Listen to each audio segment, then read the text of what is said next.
and fight against these radical policies, not only on the tax and spend side, not only trying to get our southern border under control, but to defend innocent life, which this administration, as they try to push abortion on demand, as Stephanie Bice just talked about, are trying to appease the most radical, far-left elements of their base instead of working for all of the American people.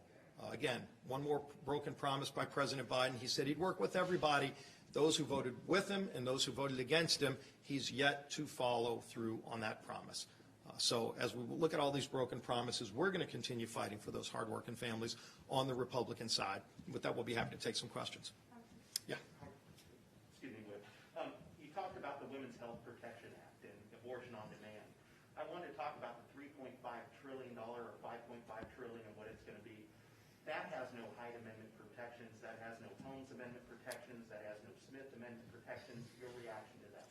It's really appalling that President Biden is trying to abandon over 40 years of bipartisan work, going back to when Henry Hyde finally got a Democrat majority Congress to agree that taxpayer funds should not be used to fund abortion. By the way, since Hyde protections are in place, tens of millions of babies have been saved. They are trying to take that away. They're trying to gut Hyde, and we're not going to let it happen. We had an amendment. Kathy McMorris Rogers, our lead Republican on Energy and Commerce Committee, brought an amendment back up to restore Hyde protections, to say we've always agreed in a bipartisan way that taxpayer funds shouldn't be used for abortion. And on a party line vote, they voted it down. The Democrat Party just 10, 20 years ago, you would have had 40 Democrats voting for an amendment like that.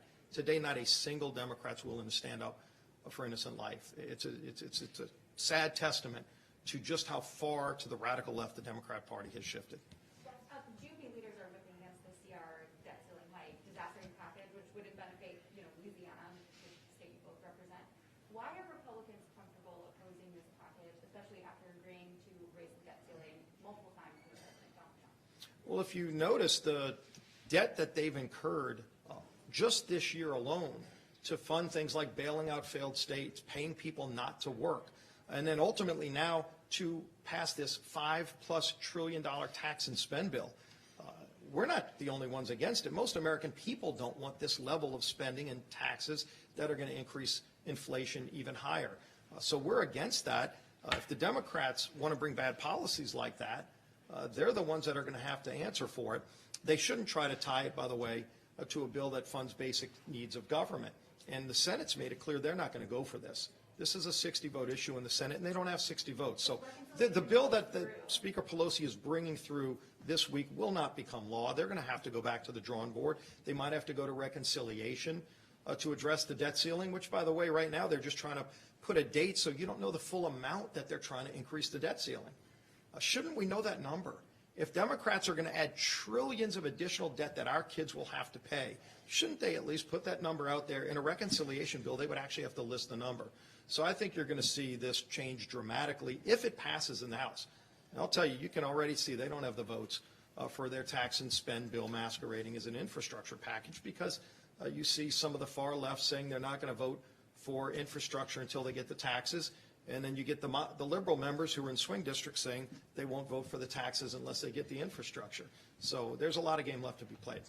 Congressman Gallagher just brought up recently the push for there to be a review in Afghanistan about the weapons being left behind. The CR text that was just released includes a review. Do you see that as an encouraging sign? I know that you're working against it, but does that have any influence in how you feel about the decision? Well, the Biden administration ought to come clean to the country. Just what he left behind and gave a terrorist organization, the Taliban.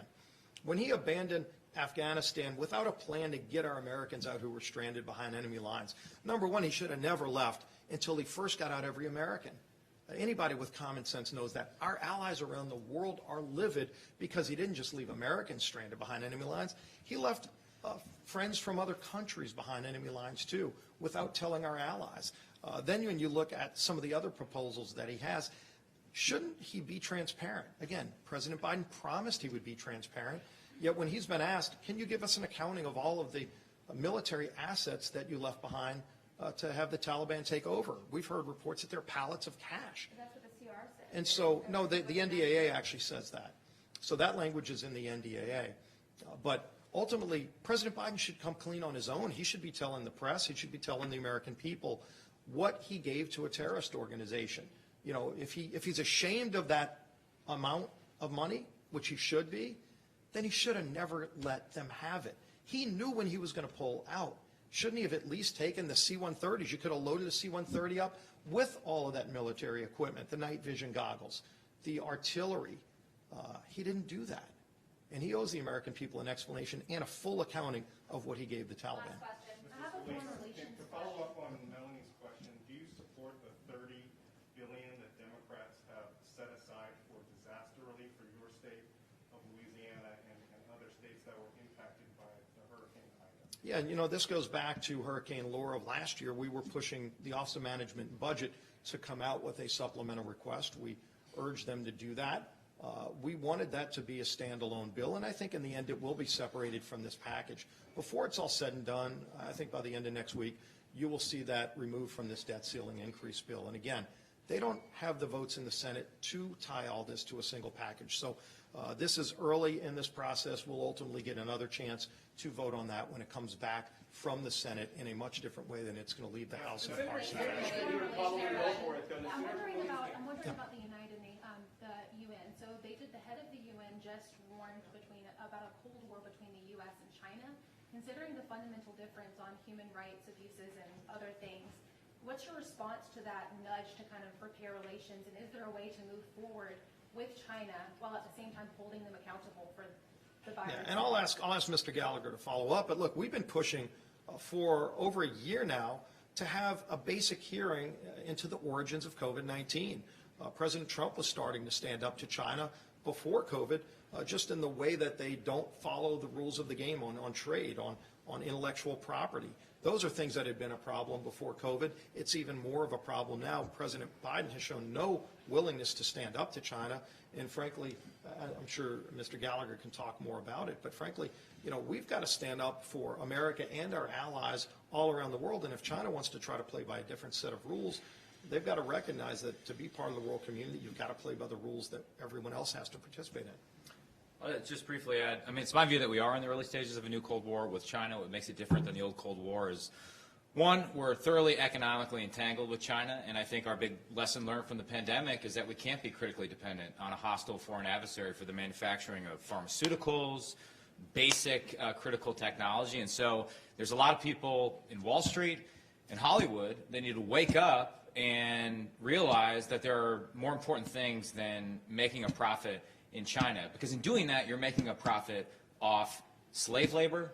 And if China wants a better relationship with the United States, we welcome it, but it's in their control. They can not threaten to invade Taiwan. They can not commit a genocide, which is the considered judgment of the Trump administration and the Biden administration. And they can stop going around the world coercing everyone that has the temerity to question their human rights abuses. I would say there's one final thing that gives me pause about this new Cold War and what's different than the old is that there doesn't seem to be a consensus here in the United States that we deserve to win. Because we have a crazy woke ideology that's teaching a whole generation of Americans that America is an evil racist hellscape that must constantly apologize for its past sins and be scared of its own shadow. That's unacceptable. And the Chinese Communist Party officials are co-opting that narrative of the far left so that they can lecture our officials when they sit across from them in Alaska and say, you can't criticize us about Tiananmen or Xinjiang because America's evil. You're just as bad as us. That's unacceptable. This is the greatest country in the history of the world, and until we recognize that fact and understand it, we're going to be playing catch-up in this new Cold War for a long time. Thank you all. Thank you, everybody. Thank you.